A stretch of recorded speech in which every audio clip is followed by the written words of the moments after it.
What's up, everybody, and welcome back to A Beer a Day with TK. Anderson and I are hanging out in the beer shed, getting ready to check out some new beers.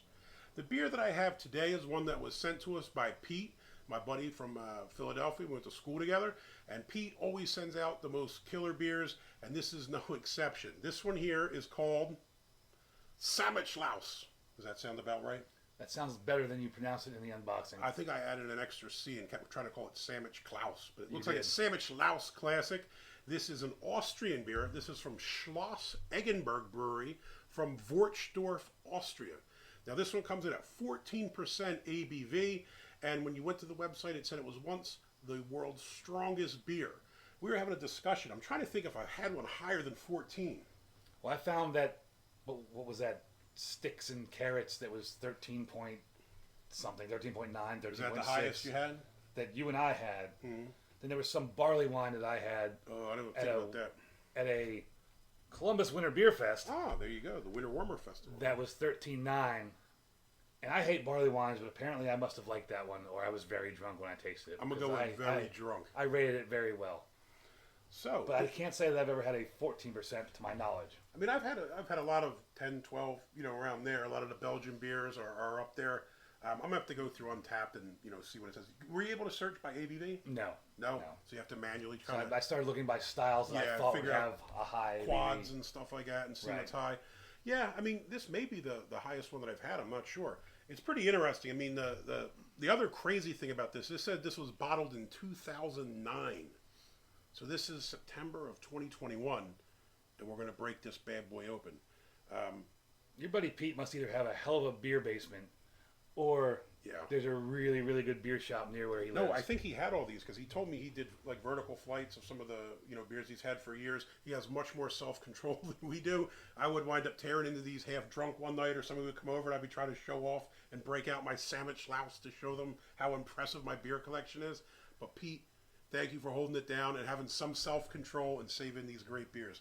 Now, there's a blurb on the back here. I can't read it. Maybe Anderson can. Let me wipe off the sweat from the humidity here. I'll wipe off my sweat from my forehead. It's quite warm still. Brewed only once a year on December 6th. Samichlaus is aged for 10 months before bottling. This specialty is perhaps the rarest in the world. Samichlaus, I cannot pronounce that to save my life, may be aged for many years to come. Older vintages become more complex with a creamy, warming finish. Of course, I can't pronounce it because I've been making fun of your pronunciation. Now, as far as ratings goes, Untapped a 4.09, Beer Advocate a 4.1, and the critic score, or what a meta score, whatever you want to call it, was a 91 outstanding. I can imagine a beer like this is probably awesome for the style, but I imagine a lot of people would be put off by it if you're not, kind of expecting something like this. Right. So I would bet the ratings are probably really higher because you're going to have the average Busch Light guy try something like this and say, oh my God, what is it? All right, let's give it a shot. Take the label off. At what point does it cease to be beer and become something else? I remember years ago when I was in college in the 90s, I had the Sam Adams Triple Bock back when they first came out. And, me and my buddy, I think we paid about $8 or $9 for a bottle of it in 92 or 3, something like that. No, it had been 96, sorry, 96, probably my sophomore year in college. And, I remember we came back and it had the cork. It was that nice cobalt blue bottle. And I poured it in the glass, and I didn't like it. I thought it was terrible at that point. But, all I would have had was Yinglings or something for comparison. Would have never tried anything like that. But, it was definitely a unique beer, man. You ready for this? Hopefully it doesn't go everywhere. Right. I know Sam Adams Utopias, which comes out in October next month. I've never had a Utopias. Neither have I. But it's 20-some% alcohol or whatever it is. Aren't they like $100 or something, or crazy amounts of money? 240 this year. Shit. But they say you're supposed to enjoy it like a cognac. I'll probably extend my streak of not having that beer. Unless you win one at some giveaway. A lot of fine beer stores, right? Yeah, a lot of fine beer stores do giveaways. All right. I'm trying to get some kind of head. There's nothing really. I didn't expect there probably would be.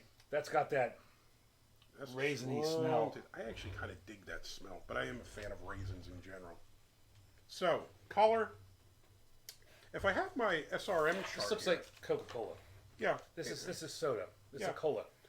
Yeah. If you hold it up to the light, it almost has a little bit of that reddish look. It's kind of like brown. If I had to go off this chart, what would you say? Whichever one there is cola colored. Maybe no, I'd say maybe like an 11. It's kind of an amber color, maybe medium amber, 11 or 12, something like that on the SRM chart. It looks brown to me, bro. Now we're out in the shed with these lights on behind us, so it might be messing with the color a little bit, or maybe my perspective. What do you think it is? It looks brown to me. It looks like it almost looks I was like going all the way down to like 18, 19. Oh no, I don't know. The color to me almost looks like old speckled hen or something. What did I say before? 13 or 12? Yeah. Yeah, maybe a little darker. Maybe 14. Yeah. Who cares about the SRM, right? But sitting here on the desk, it looks like you could give this to me and tell me it was Yeah. a cola, and I would think so until I taste it. All right, ready? Give this a sniff.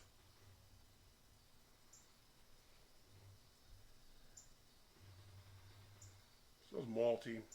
Raisins. Yeah, raisins and maybe like a little bit of a caramel or toffee kind of thing. Smells kind of nice, honestly. I don't mind it. But if I were to smell this, I would think that this is a liquor, not a beer. I would think this is some kind of liqueur. You're getting close to like a liqueur. Yeah, some kind of liquor is what I would think. Well, it did say on Untapped that it's best served with a heavy meal or as an after-dinner drink. Ooh. So is this our digestif? I was thinking aperitif, maybe something like that. Aperitifs are before your meal. Digestifs are well, for we after. haven't eaten yet, so We had pizza. that was ages ago. That doesn't count. All right, let's give it a shot. Hey, Pete, thanks for sending this one out, my brother. Thank you very much. This is a rare treat.